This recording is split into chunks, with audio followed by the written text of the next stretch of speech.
Horálky. Popri Tatrách a Brinzových haluškách ide o súčasť slovenskej identity. Prečo však žiadna iná krajina nemá takúto národnú sladkosť? I keď v Poľsku majú napríklad krovky, ide len o druh cukríkov, ktorý vyrába množstvo firiem. Na Slovensku sa horálky vyrábajú u jedného jediného výrobcu.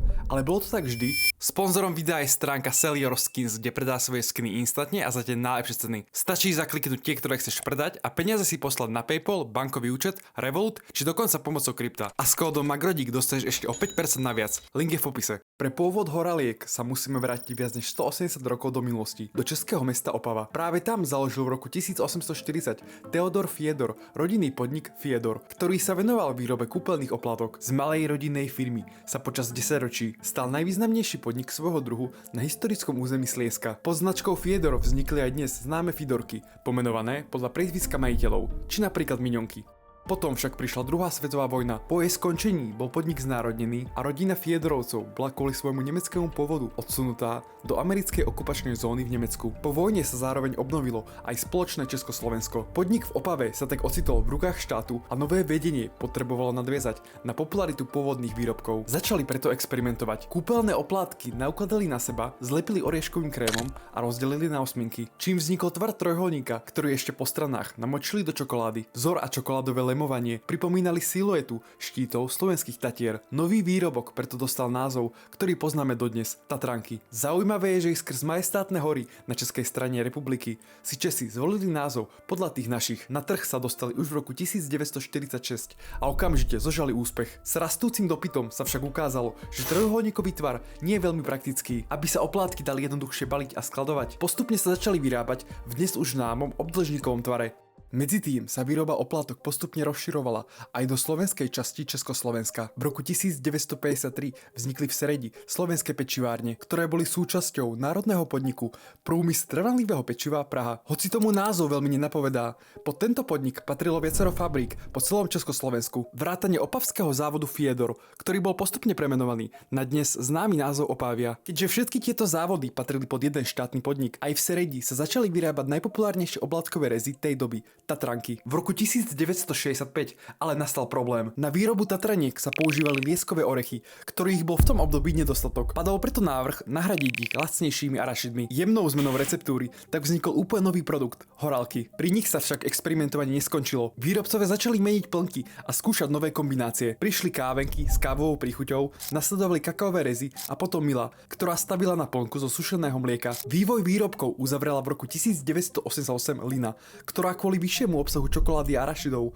pôsobila najviac prémiovo. Na jednej výrobnej linke, určenej pôvodne na výrobu Tatraniek, našli pečivárne Serec spôsob, ako za relatívne malé náklady imitovať pestrosť ponuky zo západu. Obyčajnou zmenou plnky vytvorili v komunizme ilúziu bohatej ponuky. Možné to bolo aj preto, že v prostredí bez konkurencie mali celé 10 ročia na to, aby si ľudia na ich oplatky zvykli, keďže veľa iného v obchodoch k dispozícii nebolo. Situácia sa zmenila po roku 1989, keď skončil komunistický režim a na trh sa začali dostávať medzinárodné sladkosti ako Twix či KitKat. V porovnaní so suchými oblátkami zo Serede pôsobili ako luxusná alternatíva a rýchlo pritiahli pozornosť spotrebiteľov. Keď prišla privatizácia a štátne podniky mali prejsť do rúk súkromníkov, o pekáreň v Seredi sa prakticky nikto nebil. Nakoniec ju sprivatizovala spoločnosť patria sa dvom Slovákom, Štefanovi Kasajovi a Pavlovi Jakubcovi. Mimo iného odkúpili jej trnavskú čokoládovňu Figaro. Po príchode do rozpadávajúce sa fabriky lutovali, do čoho sa pustili. Museli sa zadlžiť, aby ju dostali do normálneho stavu a postupne ju obnovili. Počas nasledujúcich rokov investovali do sereckej prevádzky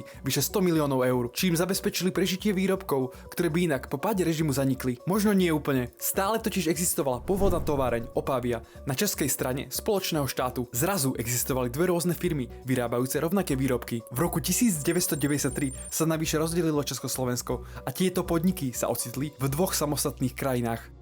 Slovenská tovareň sa rozhodla zachovať pôvodné receptúry. Začala ale upravovať gramáž výrobkov. Tatranky zmenšili na 33 gramov a vytvorili tak lacnejšiu alternatívu pre ľudí, ktorým prišli horálky príliš drahé. Firma sa postupne dostala aj na zahraničné trhy. V Maďarsku začala predávať keksiky s talianským názvom Andante, pri ktorých prvýkrát použila označenie Sedita 1953. Kvôli expanzii firma zmenila názov z pečivárne Sereď na Sedita, ktorý poznáme dnes. S novou značkou prišiel v roku 1994 aj nový dizajn obalov. Prvý Prvýkrát sa na nich objavili kvety plesnivca a horca, ktoré mali symbolizovať slovenskú prírodu a vysokohorské prostredie. Osud opavskej fabriky sa ale vyvíjal inak. Namiesto lokálnych investorov ju získali nadnárodné spoločnosti ako Danone a Nestlé. Tí zmenili zloženie, výrobný proces aj dizajn. S tým experimentovali najviac. A sa v roku 2004 české obaly začali výrazne podobať na slovenskú verziu, ktorá sa dovtedy za 10 rokov prakticky nezmenila. Dovtedy obe firmy prekvapivo fungovali bez oficiálnej zmluvy o právach na značku, iba na základe ústnej dohody. Za nápadne podobný dizajn obalov sa slovenská Sedita rozhodla podniknúť právne kroky a podať žalobu na českú Opáviu. Započal sa tak medializovaný právny spor, často označovaný aj ako boj o horálky a tatranky. Opávia na určitý čas svoje oplátky stiahla z trhu. O 2 roky neskôr, v roku 2006, padlo rozhodnutie. Názov známych sladkostí môžu používať obe firmy. Podmienkou však je, že výrobky sa budú musieť líšiť vzhľadom. Podľa dohody majú slovenské horálky a tatranky logo a nápis orientovaný po výške, zatiaľ čo česká verzia po šírke. Aj preto sa v reklamných spotoch začalo zdôrazňovať označenie Sedita, aby si ich ľudia nepomýlili s konkurenčnou značkou. Horálky, tie naše od Sedity.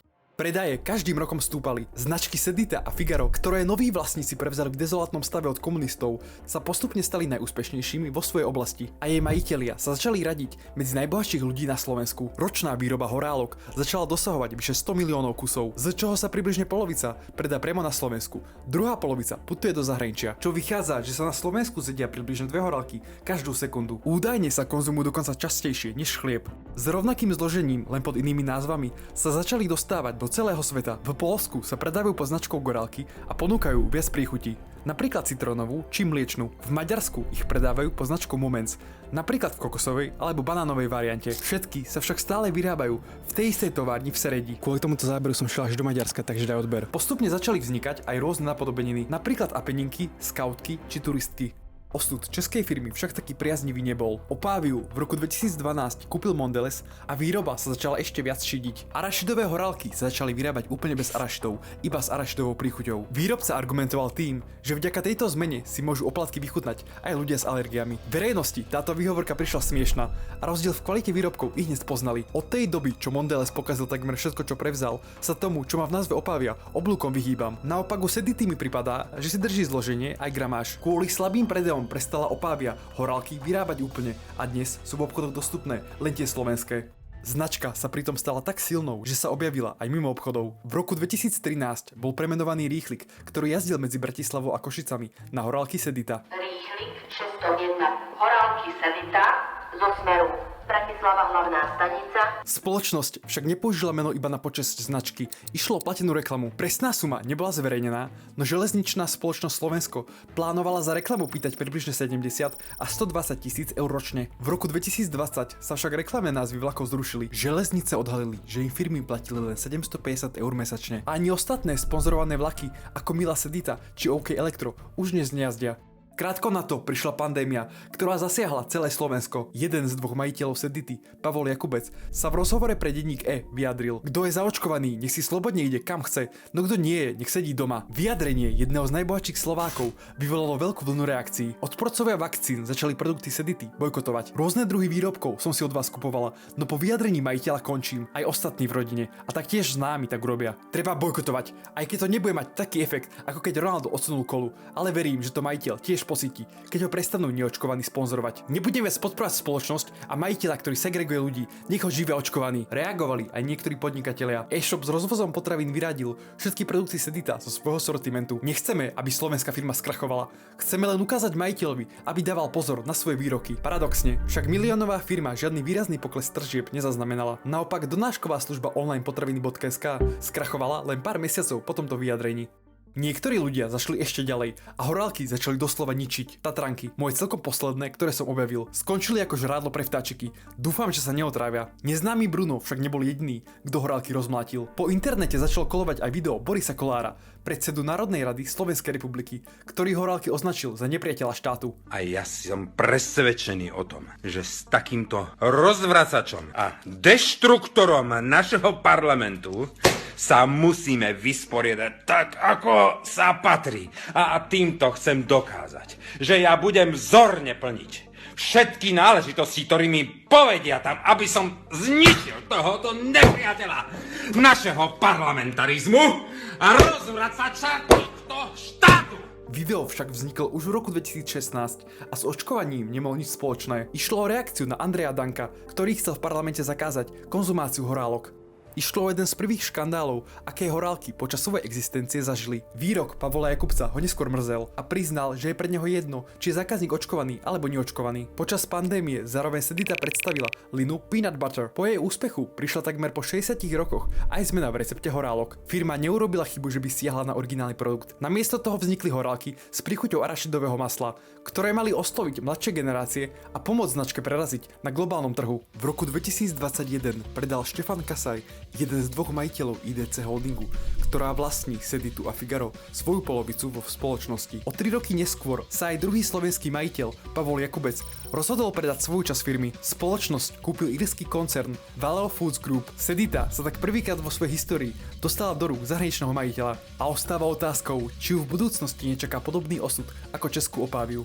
Ďakujem každému za zhliadnutie videa, môžete dať like a odber. Dúfam, že toto video nebude úplný prepadak, lebo keď som to po sebe strihal, tak som tam počúval, že horálky, oplatky a že ty kokot, to je dobrá pičina. A inak tie maďarské horálky sú úplne rovnaké jak tie naše. Video bolo sponzorované stránkou Seliro Skins, čo je úplne random a my sa vidíme u ďalšieho videa.